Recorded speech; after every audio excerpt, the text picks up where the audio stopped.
Today we are going to discuss about the BPCC 103, the psychology of individual differences.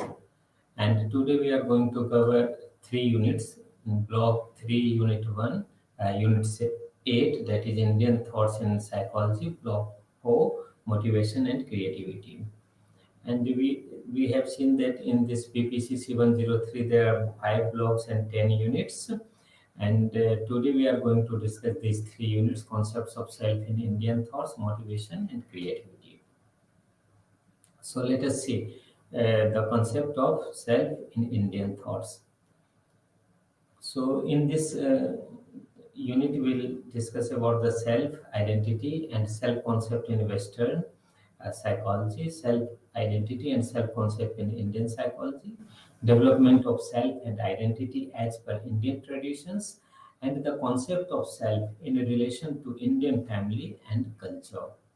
So, learning objectives will be differences between self identity and self concepts, and Indian and Western concept. You will know that how they are different, and different self related terms in Indian psychology with a specific meaning, and self and identity development is visualized in Indian society. So, three core notions for self, self concept, and identity: mental constructs, social products, and force for action. So, self concept, and identity are mental constructs that are shaped by the context in which they develop and influence action. So in Western psychology, see how they have defined. So self in defined in Western psychology, in ordinary discourse, the term self refers to a warm sense or a warm feeling that something is about me or about us, or a sense of what they sound like, what they feel like tactically, a sense of their bodies in motion. These notions received less empirical attention in modern psychology due to higher level of subjectivity. Being more objective, the term self required an I who reflects on a me as the other or as an object of reflection. The term self includes the thinker and the object of thinking. The Rene Descartes said, Cogito ergo sum. See, I think, therefore I am. Because I am thinking, that's why I am there. So this process involves thinking, being aware of thinking, and taking self as an object for thinking, and it is termed as reflexive capacity. Erikson and Freud focused on the concepts of identity formation and development in their theories. So Erikson's approach is known as psychosocial, and Freud's theory is known as psychosexual. So Erikson used the term identity synonymous with what others termed self-concept. However, Oyserman, Elmer, and Smith in 2012 suggest that the term identity can be conceptualized as a way of making sense of some aspects or part of self concept. For example, we do not have one identity. Instead, we have identities. So, identities are the traits and characteristics, social relations, roles, and social group membership. So, it shows that the type of social relations you are having, the type of social roles you are performing, the type of you are social member of a social group, all these things will define your identity. So, social psychological and sociological theories of identity distinguish between personal, social, and role identity. Let us see what is personal identities. So, content quite isomorphic with what is typically referred to as self concept in the psychological literature. The traits or characteristics that may feel separate from one's social and role identities or linked to some or all of these identities. And social identities involve the knowledge that one is a member of a group, one's feelings about group membership, and knowledge of the group's rank or status compared to other groups. Whereas role identity is defined as membership in particular roles. For example, student, parent, professional, that require another person to play a complementary role. So if the student is there, so it means the teacher will be also there. So student teacher role identity. So one cannot be a parent without a child, a student without teachers, or a professional without client or peers who recognize one's role. So for role identity, there must be some other person complementary who plays a complementary role. Let us see the self concept.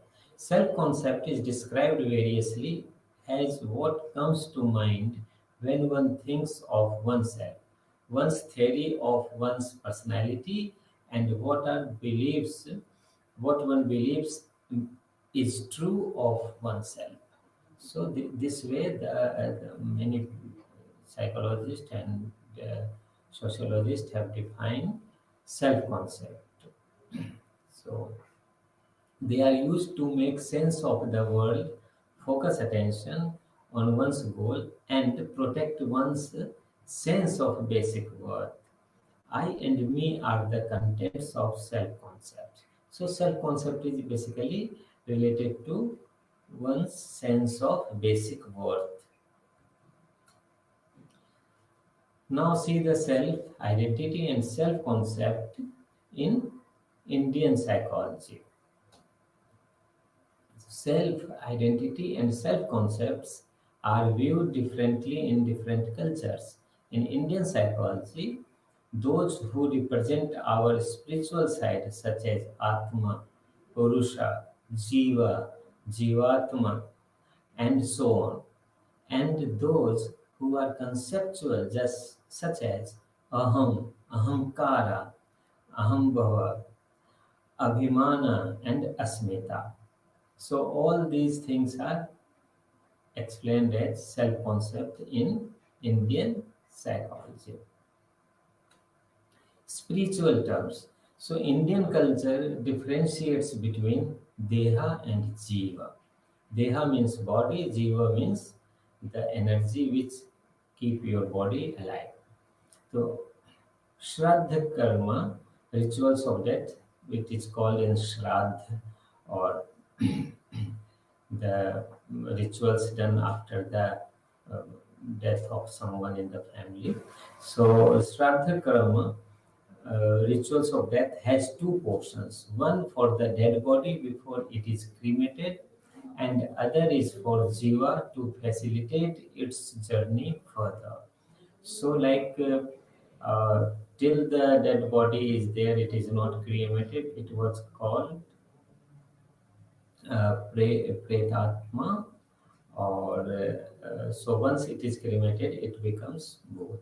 So then after cremation, there are certain rituals to be done by the family members.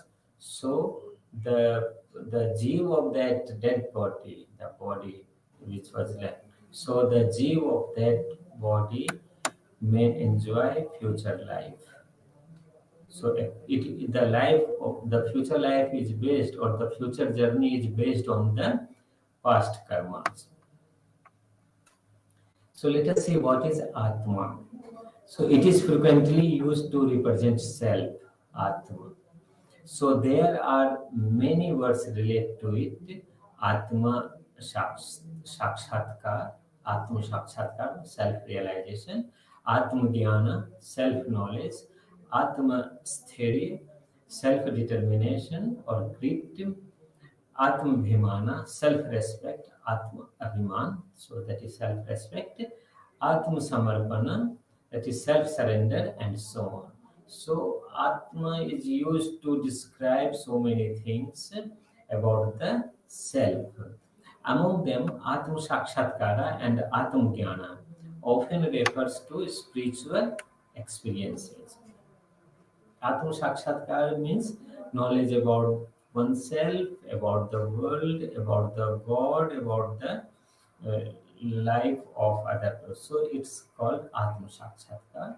Means the person has understood the uh, life and death cycle. And Atmagyan is also like the person got enlightenment. The word has undergone changes in its connection from its early usage in the Vedas to the later Upanishads.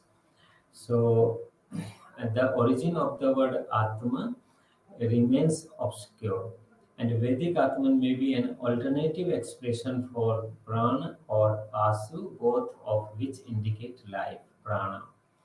So the understanding of Atman as the most essential or central vital principle, as suggested by the emphasis on breathing, movement, actions, pervasiveness, feeling, and enli- enlivening. However, modern psychology banished these separate principles. Ramchandra Rao summarized it as follows: Atman fills the body, receives the impressions from the outer world, and enjoys or experiences the presentational objects. Let us see what is Purusha. As per the spiritual sense, it represents the principles of consciousness along with Prakriti. The principle of materiality is known as integral component of Purusha. Prakriti is composed of Triguna, the three gunas like Sattva, Rajas, or Tamas. And in the biopsychosocial sense, it represents a person in a gender neutral sense and refers to the individual self or soul. So here Purusha doesn't mean male, it is like human being. It is used for human beings. So all jivas are called Purusha, whereas the materials and nature is called Prakriti. So Jiva represents life as against Nirjiva. So Jiv, the opposite of Jiv is Nirjiv, lifeless. This distinction is equivalent to animate and inanimate. It has the connotations of energy, movement, and action, all derived from vitality or life principles. Jiva is the equivalent of soul. It is gender neutral. And Jainis, thinkers hold that everything in the universe is either Jeev, that is soul or spirit, that embodies bliss, energy, and infinite consciousness, or a Jiva, all that is non-living. So let us see the difference between Atman and Jiva. So the innermost essence common to all being is called Atman, whereas Jiva represents an empirical entity that undergoes experiences. It represents both awareness and energy. It represents a living being, Atman ground of awareness, whereas Jiva it is equivalent to soul. Now see aham and ahankara. The term ahankara is derived from the Sanskrit word aham, which is equivalent to me to the English language of the English language. When one speaks of Brahman, it means the person has become one with the universe. When one speaks of Atma or Purusha, one is experiencing I at the level of pure consciousness. When one speaks of Jiva, one is speaking of I as an entity undergoing cycles of birth and death. When one speaks of Bhakta, that is experiencer, one is speaking of I at the mental level. In Advaita Vedanta, the feeling that I am the doer, ahamkara, is defined as hankara. So, according to Advaita Vedanta, Adi Guru Shankaracharya says that we are not doing everything is happening due to the universe is like that. So now a specific meaning of the terms used by Padmapada to describe the different conditions of Jiva. So Jiva is equal to soul as we have seen, and Pratyagatma, self as Brahma. So Purusha is human being, Shariri means one who is embodied, and Sharira, the equipment that which enables the Jeev to function in the phenomenal world. Sansari, involved in worldly enjoyment and activity. Karta, the self as agent. Bhokta, self as experiencer or enjoyer or sufferer. Pragya, self as cognizer. Uh, Vijnanatma means prime mover of discriminatory knowledge. Vijnan Gana, the embodiment of discriminatory knowledge with a spiritual dimension. Kshetragya, knower of the field. And Samprasada, the sense, self-sense present in the dream. So these are the differences. Let's see the development of self and identity as per Indian tradition. One identity one's identity or self-sense is rooted in his or her daily experiences. The experiencer or the subject who participated in all experiences during the waking stage is regarded as the real self. Individuals incorporate most of the experiences of Jagrat waking state as part of our identity. In modern psychology, one's identity derives what does one identify oneself with. A layperson's identity is limited by biopsychosocial aspects experienced in the waking stage, and Indian psychology, based on their experiences only, they have realized that the biopsychosocial self that we develop is limited in scope, and we can expand it to include our spiritual side. In realizing our true self and identity, two processes play a crucial role: Vivek and Vairagya. Vivek means discrimination, the ability to discriminate, the differentiate between biopsychosocial self and a transcendental self awareness emerging from pure consciousness. Whereas Vairagya, the process of disidentification or detachment to biopsychosocial self-sense.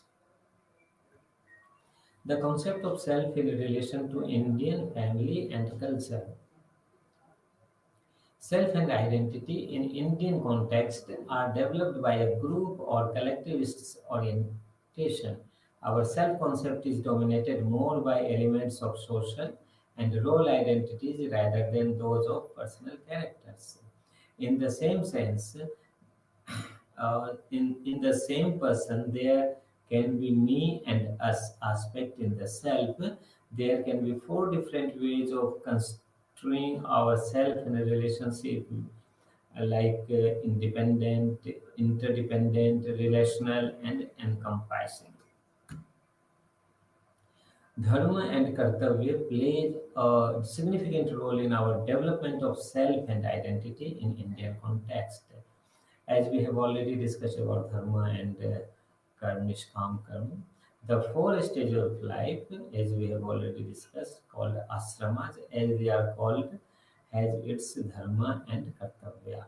So there are four ashrams like brahmacharya ashram, grihastha ashram, sannyas ashram, and vanprastha ashram. Brahmachari Guru Vanprasthin and a sannyasi each has his or her dharma and kartavya, and that becomes part of self-representation.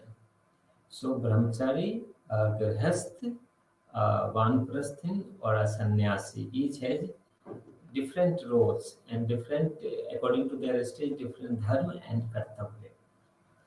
So what we have discussed till now in this unit 8, we have discussed about self. Self, it refers to feeling, thinking, and reflecting about me. Identity, It is conceptualized as a way of making sense of some aspect or part of self-concept. And self-concept, this refers to cognitive structure that includes content, attitude, and evaluative judgment. We have discussed about Purusha. It refers to a person in a gender neutral sense and indicates the individual self or soul. Turiya, it refers to the ground of awareness and means the pure consciousness. Ahamkara, it is defined as the feeling that I am the doer. And a relational self, it refers to a way of construing ourselves in which I and the other are not treated as entirely separate, though there are two or more persons involved. Now let us discuss Unit 9, that is motivation. Motivation is very important thing for the psychologist. It requires lots of understanding, so you can use in any setup, like in whatever setup you are working or you want to work, you have to understand motivation. Either you are in an industrial setup or in a clinical setup, in a school setup, anywhere. So in this unit, we are going to discuss about motivation. We'll define it. We'll see what are the types of motivation, various theories of motivation, how to enhance individual potential through intrinsic and extrinsic motivation, self-regulation, and self-enchantment. And the learning objective describe the define motivation, describe the types of motivation, and discuss the theories of motivation. So our certain behaviors are displayed due to the factor of motivation. Motivation is a key factor that determines human behavior. For example, a runner running in a race securing first position despite of cramps in leg. So this is in motivation. And the motivation is a dynamic phenomenon, it's not constant. So if today your motivation is high, tomorrow it may be low, or even now your motivation is high, after 5 minutes your motivation may be down.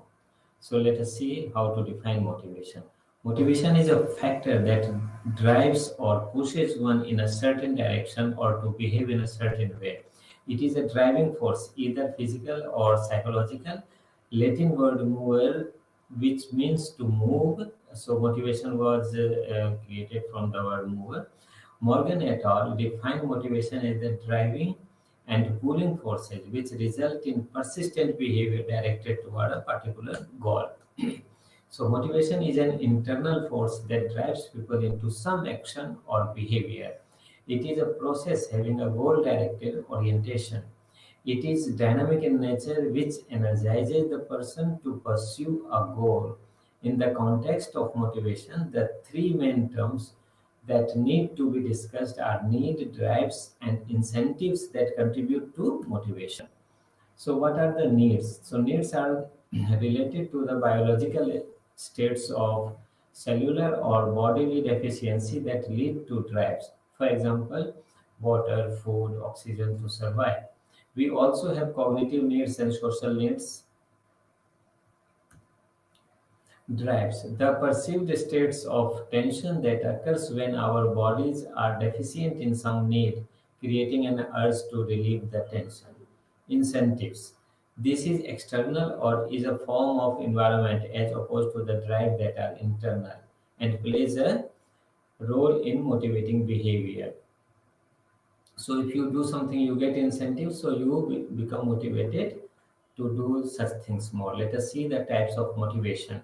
So we can divide it into two categories, primary and secondary. Primary motivation, this is the basic motivation and mainly includes the needs related to hunger, thirst, sleep, sex, avoidance of pain, etc. Whereas secondary motivation is learned motivation, and these may differ from individual to individual. Intrinsic and extrinsic motivation. So extrinsic motivation, it can be defined as motivation that comes from outside the person and usually involves reward and praises. For example, money, feedback, etc. Whereas intrinsic motivation that comes from within a person and include the elements of challenge, enjoyment, mastery, and autonomy. For example, there could be an activity that an individual enjoys doing. There are four components of intrinsic motivation: challenge, enjoyment, mastery, and autonomy and self-determination. Let us see the theories of motivation. So there is one theory called drive reduction theory. The drive theory focuses on needs and drives. The push theory, it is also called push theory. The push theory of motivation as drives can be of two types: primary and secondary. Primary drives include basic biological needs, whereas secondary drives are acquired drives arising from previous experiences and learning. For example, need for achievement. Homeostasis, the process that which all organisms work to maintain physiological equilibrium or balance around an optimal set point. Whenever there is any deviation from the ideal state or the set point, then the adjustment will be made by the body to re-establish the balanced state or achieve the set point. Another theory is called optimal arousal theory or theory. So, drive theory cannot be applied to curiosity or thrill-seeking behavior. Some of the uh, behaviors or acts are thrill-seeking, adventurous. So, the optimal arousal theory explains this in terms of stimulation. When the arousal level is optimal, the people perform better than the functional. So, Yerkes and Dodson law is there. So, it explains the relationship between arousal level and task performance. So, if we function best when we are moderately aroused and energized, and both low and high arousal energy level lead to poor performance. This can be explained on the basis of this graph. Like if the arousal level is low or high, the performance will be low. But when the arousal level is moderate, so the performance will be high. Another theory is called incentive theory, also known as pull theory. The motivation is as a result of desire to achieve external rewards or incentives. Incentive theory cannot explain all human motivations, such as interest in one's work. Another theory is cognitive approaches to motivation. So, motivation is a result of people's thought, beliefs, expectations, and goals. A student will be motivated to study for examination based on his or her expectation whether studying will lead to obtaining good marks in examination. Individuals are more likely to work on a certain task when they are intrinsically motivated. So another theory given by Maslow, you might be knowing this theory well because you have read in several other chapter also, in clinical also, counseling also. So Maslow's hierarchy of need presents the need in a hierarchical order in the form of a pyramid. It proposes basic needs as the lower end, moving up to the higher needs. So physiological needs like hunger, thirst, sex, these are the physiological needs. Once you fulfill these needs, then you strive for safety and security needs like house or other things.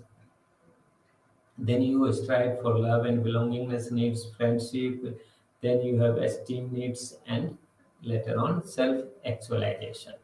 So the basic needs are physiological needs related to primary drive, namely need for food, water, sleep, and sex. This is also called a deficiency need or D needs. Safety needs that are related to the need for an environment that keeps us safe and secure. Other higher order needs are also called growth needs, the need for love and belongingness. STEAM needs that are related to the need for development of a sense of self worth, self actualization, the highest need the need for realization of one's full potential or self-fulfillment. Another need later on added was transcendence need, finding spiritual meaning in life. So these needs are not universal, cultural variations are there. These needs may not occur in the same hierarchical order. These are the criticism done by various other researchers.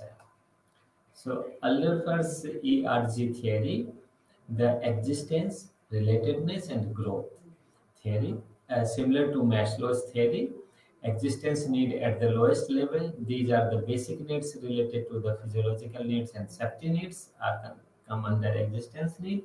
Then related needs to social relationship, like love and belongingness needs. Then growth need related to the need of achieve one's potential, develop competence, and so on, like esteem and self-actualization need.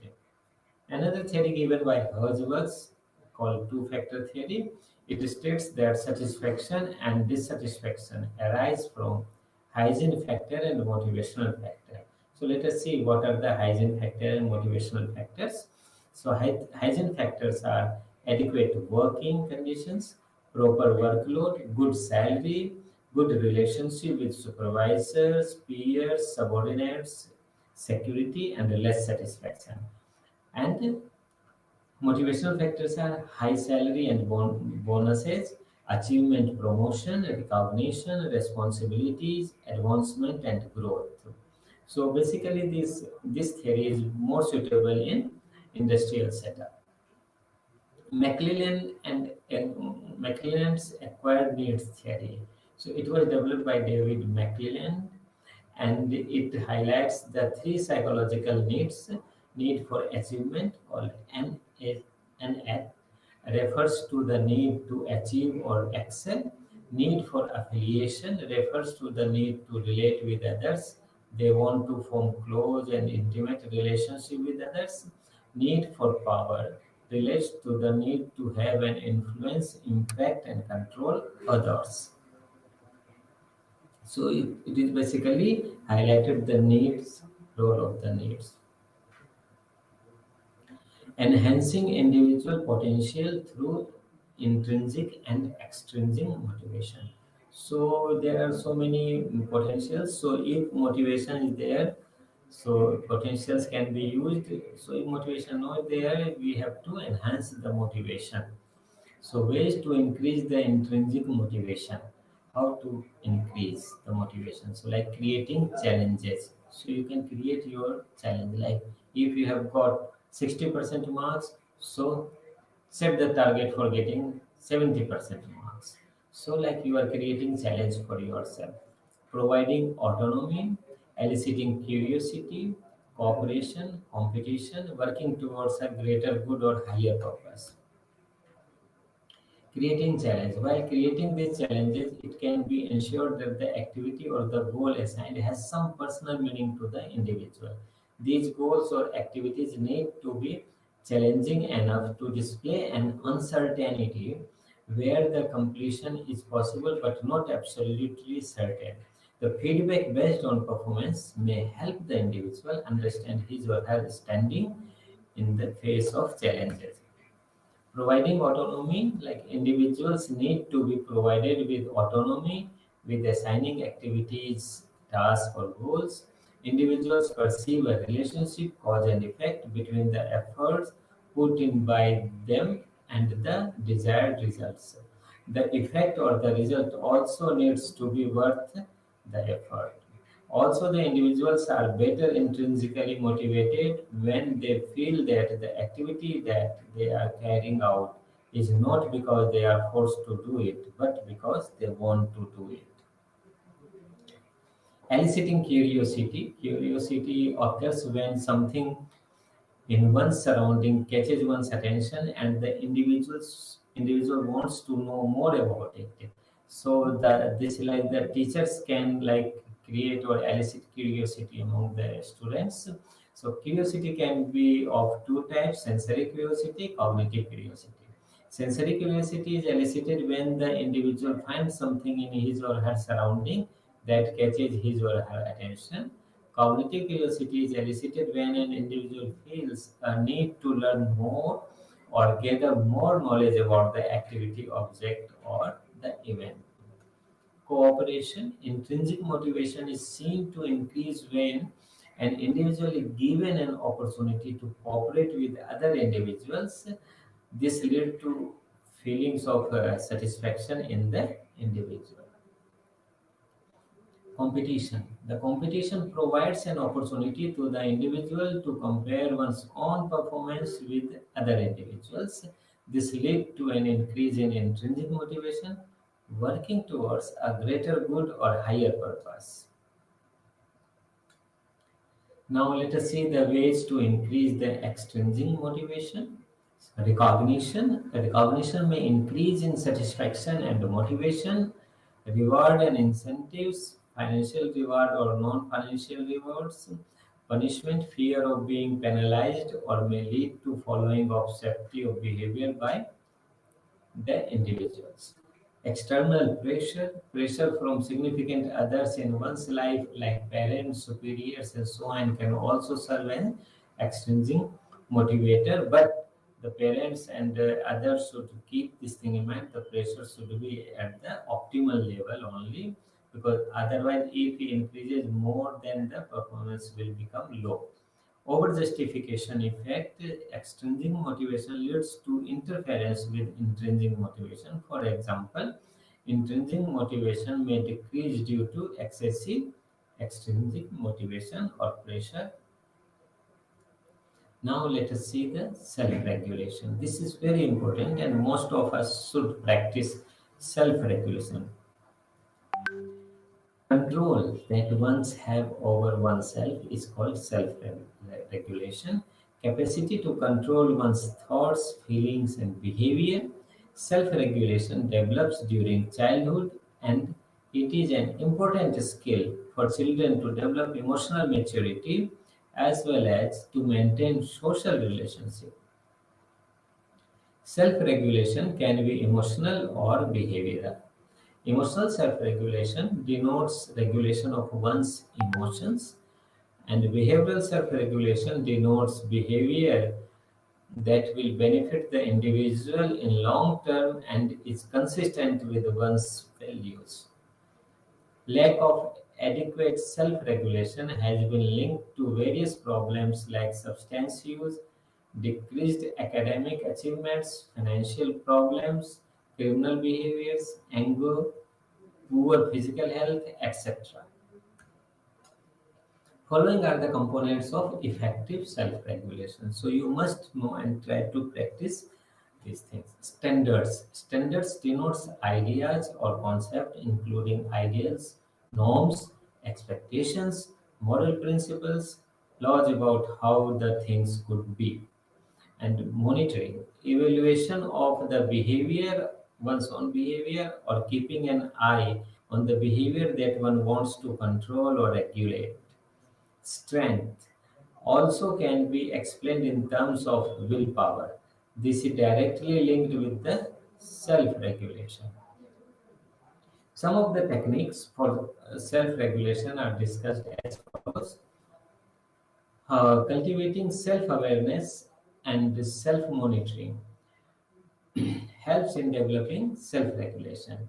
Cognitive reappraisal, modifications of the thinking pattern. Thinking is modified in such a way that the person experiences positive emotions. Like if you are getting always negative thoughts, to you modify those things. Mindfulness, an ability to be self-aware as well as being present about where one is, what he or she is doing, and not being overly reactive and get engulfed by what is happening around oneself. Positive attitude. A positive attitude towards situations, events, people, and objects helps in developing self-regulation. Stress management will know it also helps. Time management will also help in self-regulation. Now let us see the self-enhancement. How to enhance yourself. So tendency to describe and present oneself using positive or socially valued attributes such as kind, understanding, intelligent, and industrious. In context of motivation, self-enhancement is the desire to learn favorable or flattering things about the self. It can also be described as an activity that is cognitive as well as interpersonal in nature with a goal to achieving an enhanced image about oneself. Some other related terms. Self-improvement can be explained as a motive to make oneself better. Self-assessment can be described as a motive that focuses on the securing a precise perspective about oneself that can be positive or negative. Self-verification, verifying notions that one individual held about himself or herself previously that can be positive or negative. Self-protection motive where the individuals involved in creating a positive self-image in order to protect oneself. Theory of social comparison processes. This theory was proposed by Festinger in 1954. It states that behaviors are evaluated by an individual initially by using objective standards. Social comparison helps provide feedback with regard to one's belief and opinions. Accordingly, an individual can modify his or her behavior in order to be appreciated and liked by significant others in life. Self-evaluation maintenance model (SEM). Generally, social comparisons are carried out when there is a likelihood of it leading to positive self-evaluations. The main assumptions of this model is that individuals are motivated towards maintaining and enhancing positive evaluations about themselves. So social comparisons can be categorized into upward social comparison and downward social comparison. In upward social comparison, the individual will compare his own self with an individual who is better than him. And downward social comparison, such as the comparisons carried out with an individual who is weaker than the person. So counterfactual thinking. Thinking about what possibly could have been placed, as a name suggests, it is counter to the fact. Thinking of alternatives that might have happened instead of what actually has happened. So there are various techniques for self-enhancement, bias hypothesis testing. The questions that are asked to individuals about themselves are framed in such a way that they enhance positive self-perceptions and the breadth of categorizations are differently used by people to describe their success and failures. Self-serving bias. In self-serving bias, an individual will attribute his or her success to internal factors, whereas failures is attributed to external factors. Self-handicapping. One's own performance is deliberately impaired so as to provide an explanation for failure. False consensus effect and false uniqueness. In this, the individual believes that his opinion and actions are in sync with those of others. So now let us see the last unit of this block, this course, that is creativity. We all are creative to some extent. And so let us see what is creativity. Creativity is important for progress of any nation. A creative individual will not only deal with situations effectively, adapt successfully, and function well in different contexts. A creative individual will also contribute to the society in a very significant way. Creativity can be considered from the point of view of the persons who creates in terms of the mental and emotional process such as perception, motivation, learning, thinking, and communication, and in terms of its products such as inventions, theories, poems, paintings, etc. It is the ability to come up with or generate creative ideas or possibilities. It involves thinking in new original ways to reach a solution. Creativity thus entails originality, but originality is not always creativity. Neville, Shaw, and Salmon suggested four criteria for creativity. First one is it has novelty and usefulness either for the individual or the society. It demands that we reject idea we had previously accepted. It results from intense motivation and persistence. It comes from clarifying a problem that was originally vague. Aspects of creativity. According to Guilford, creativity involves divergent thinking. Divergent thinking is having divergent ideas and possibility. For example, think of how many ways you can use a brick. A nine dots problem that's given here, it requires one to join all the nine dots with the help of four straight lines. The lines going through all the dots without lifting the pencil. So let us see how this can be joined. So this is like the one, two, and three, four lines join all the nine dots. So you have to little go ahead from the dots, then only you can join this nine dots. The components of divergent thinking. Fluency. So it refers to how rapidly the person comes up with the ideas, and flexibility refers to the ability to produce a large variety of ideas. Originality like refers to the uniqueness of novelty of ideas.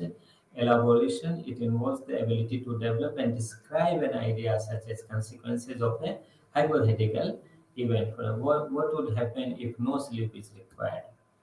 Little c and big C creativity. The little c creativity is marked by personal effectiveness, thinking in terms of possibility, facing and coping with daily challenges, a can do attitude, and focusing on getting solutions and overcoming challenges. Whereas the big C creativity is focused more on significant contributions of selected people who have excelled in various fields. Stages of creativity. Walls, there are given four main stages of creativity: preparation, incubation, inspiration, and verification. So preparation means you prepare to understand the problem, to solve the problem. Incubation is the time out phase where the individual does not engage in any activity, but the things are going on in the mind. Inspiration, after the incubation stage, the person suddenly gets an insight about the solution of the problem, and it is called aha experience at Kohler and Kafka's learning experience. And the verification, the person then tries to evaluate and verify the ideas and solutions. In this stage, it may result in some modifications of the solutions. Let us see the approaches of to creativity. Psychoanalytic approach of Freud viewed creativity as sublimation of drives or of wish fulfillment. It is discussed in the context of daydreams and play. According to the defense mechanisms, particularly sublimation, which leads to creative expressions. Behavioristic approach to creativity focus on forming new or novel connections or association between stimuli and responses. So insight learning is considered under this approach. Cognitive approach is focuses on cognitive process such as attention, memory, flexibility, thinking process, and broader attention enables the individual to take a wider range of stimuli and memory traces, then focus attention and thus help in creativity. Cognitive approach also highlights the role of divergent thinking in creative ideas. So information processing approach in the cognitive paradigm emerged in the early 60s and focuses on the processing of information. Wiesberg states the creative solutions develop when individuals find their initial solutions to be inadequate or ineffective. Humanistic approach. So, humanistic approach views creativity in terms of self-actualization. As proposed by Maslow, creativity is reflected in the self-actualizing tendencies of human behavior. This perspective can be related to the little c creativity.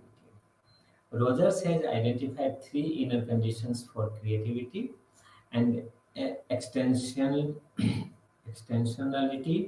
There is openness to experience, tolerance for ambiguity, and lack of rigidity. An internal locus of evaluation in relation to one's own performance.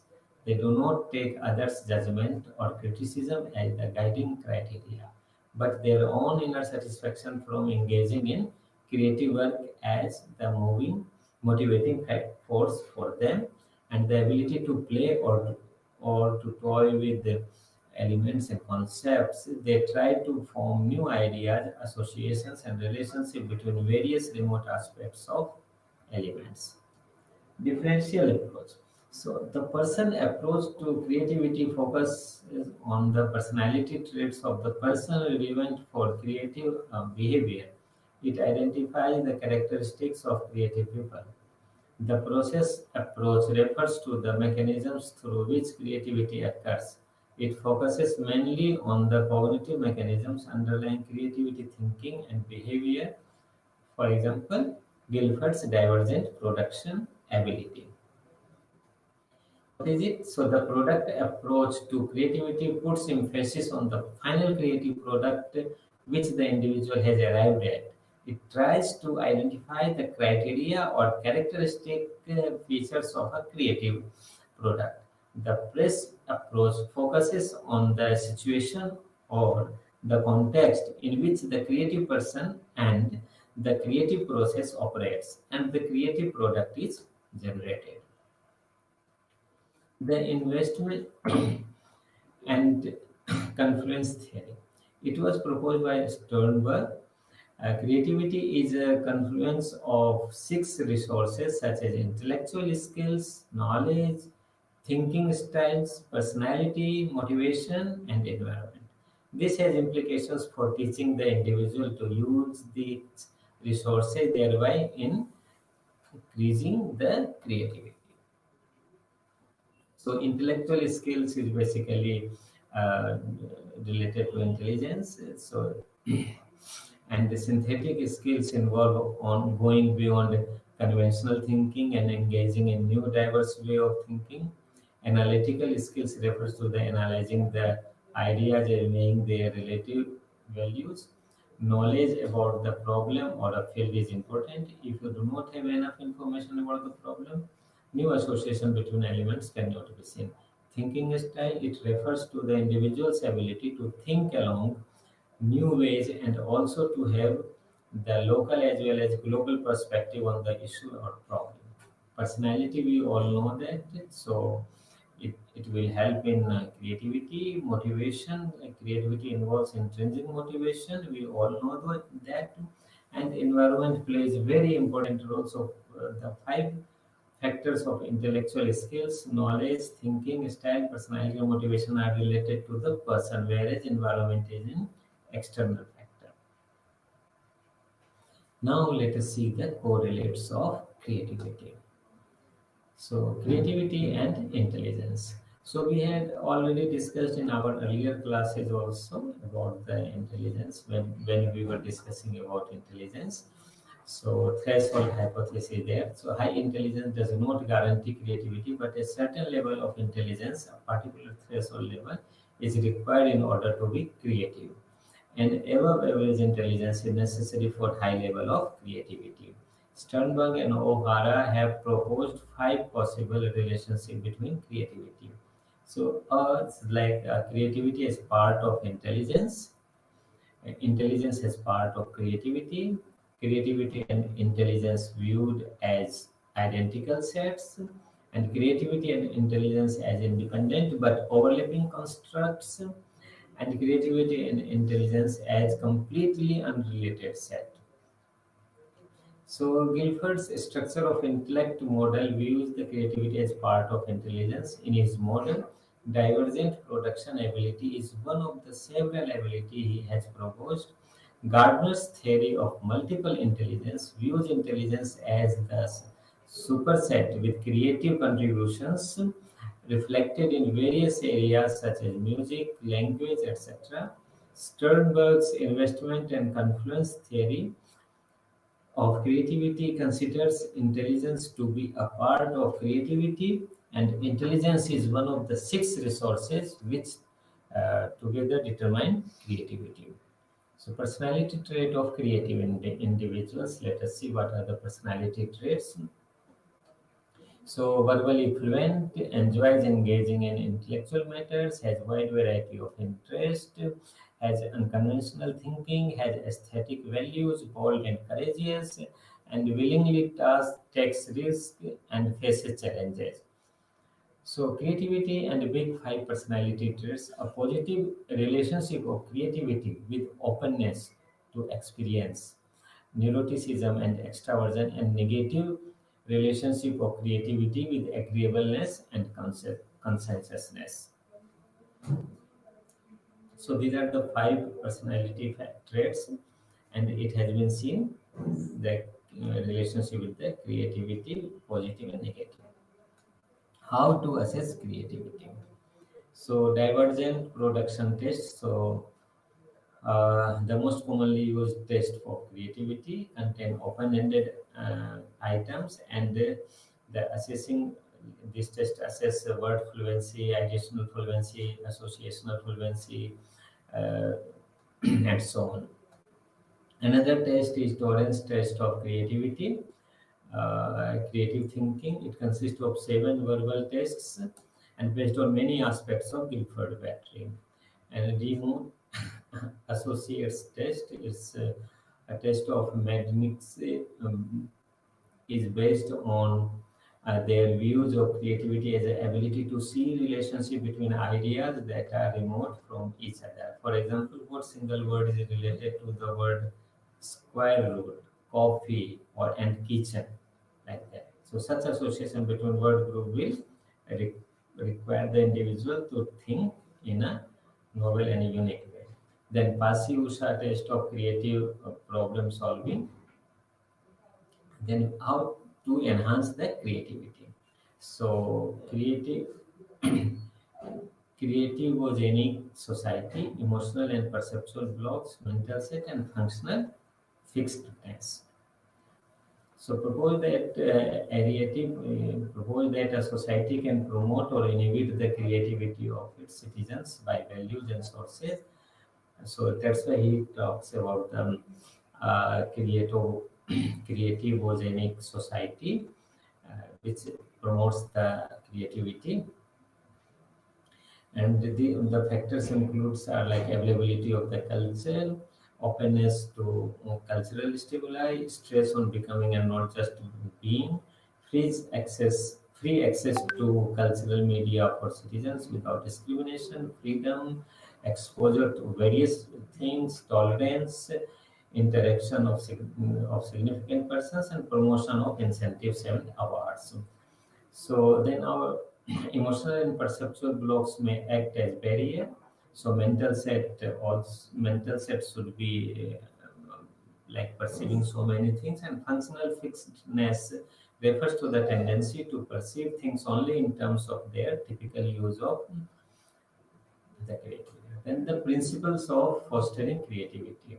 So we introduce a variety of instructional materials need to be used to facilitate different forms of student expression, develop a favorable attitude towards creative achievements, and provide encouragement for creative ideas and creative expression.